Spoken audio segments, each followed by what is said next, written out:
Today, I'm going to talk to you about discussion text. Now, you might have encountered discussion text in school or in your daily reading. But what exactly makes them unique? Why is it so important to understand how to write them effectively?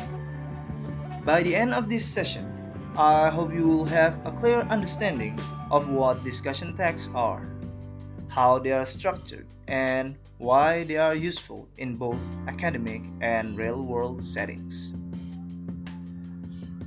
A discussion text is a type of text that explores a particular issue or topic by presenting different viewpoints. But what's the purpose of doing this? Why don't we just pick a side and argue for it? We'll dive deeper into this question throughout the session. Text is a balanced and impartial presentation of both sides of an argument. It provides a comprehensive look at an issue from different perspectives, allowing the reader to evaluate the pros and cons before making a decision or forming an opinion.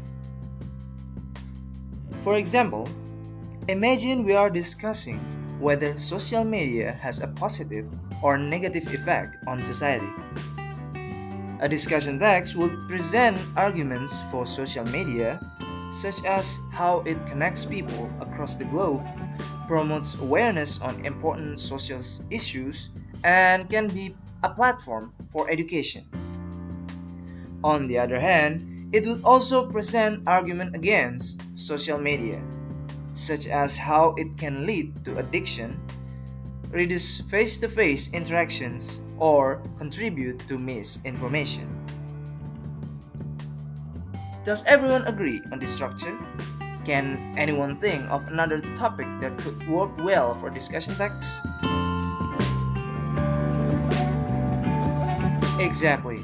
It could be anything from debates about technology and climate change to social issues like education or politics. Now, let's take a look at the key features of a good discussion text. Understanding this characteristic is crucial for both reading and writing effective discussion texts. The first one is neutral tone. The writer's role in a discussion text is to be objective. They present the facts without leaning toward one side. So, when you read a discussion text, it should not sound like the writer is pushing you to believe one argument over the other. This neutrality is vital as it allows the reader to form their own conclusion based on the evidence presented. Example: when writing about school uniforms, a neutral tone means presenting both the advantages, such as how they promote equality among students, and the disadvantages, such as how they restrict students' freedom of expression. Number 2 is clear structure. Every good discussion text follows a clear structure. This structure helps guide the reader through the arguments. Here's the typical format of this structure. The first one is introduction of the issue. The topic is introduced, and a brief overview of both sides of the argument is given. The next one is argument 4. The first section presents the supporting argument for one side of the debate.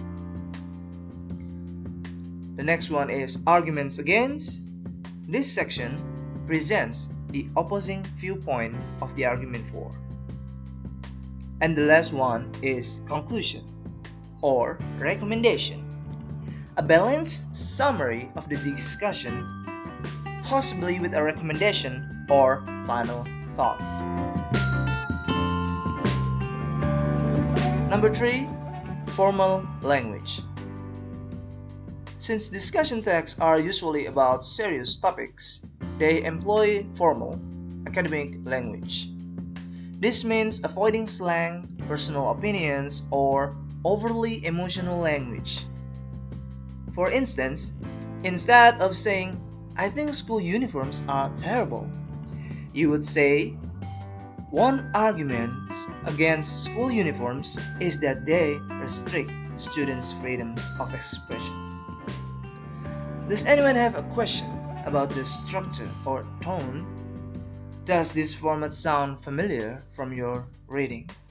Well, in real life, we often encounter situations where we need to understand both sides of an issue before making a decision.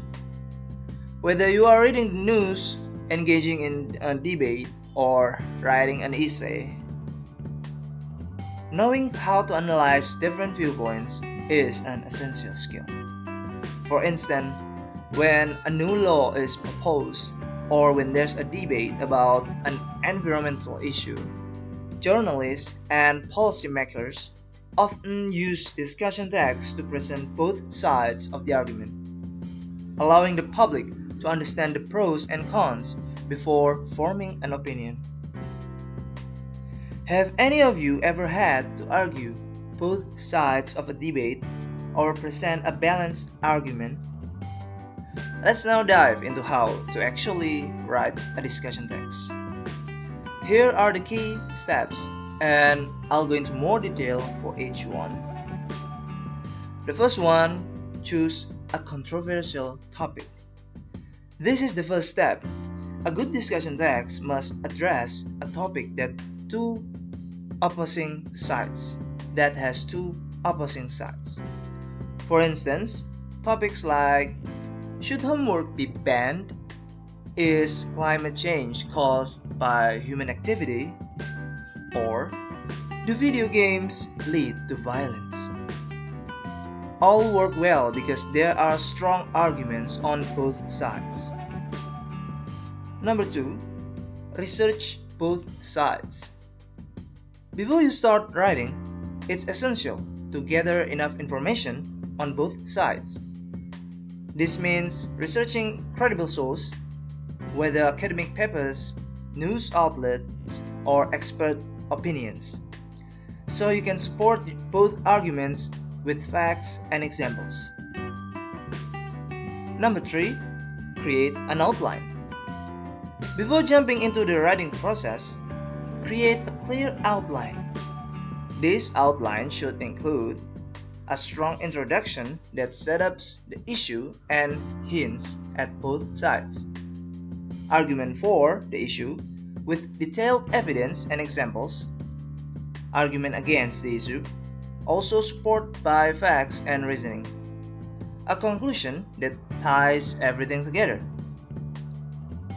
Number 4, writing the body. When writing the body of the text, make sure each argument is clear and well supported by evidence. You should also acknowledge the counter-arguments to show you understand both sides of the issue. Number 6, write the conclusion. The conclusion should not only summarize the arguments but also leave the reader with something to think about. If the text requires it, you can suggest a course of action or offer your own opinion based on the evidence presented. Conclusion. To sum up, these discussion texts are an important part of writing because they allow us to explore different sides of an issue before forming an opinion. They teach us how to evaluate arguments logically, present balanced viewpoints, and engage with complex topics thoughtfully.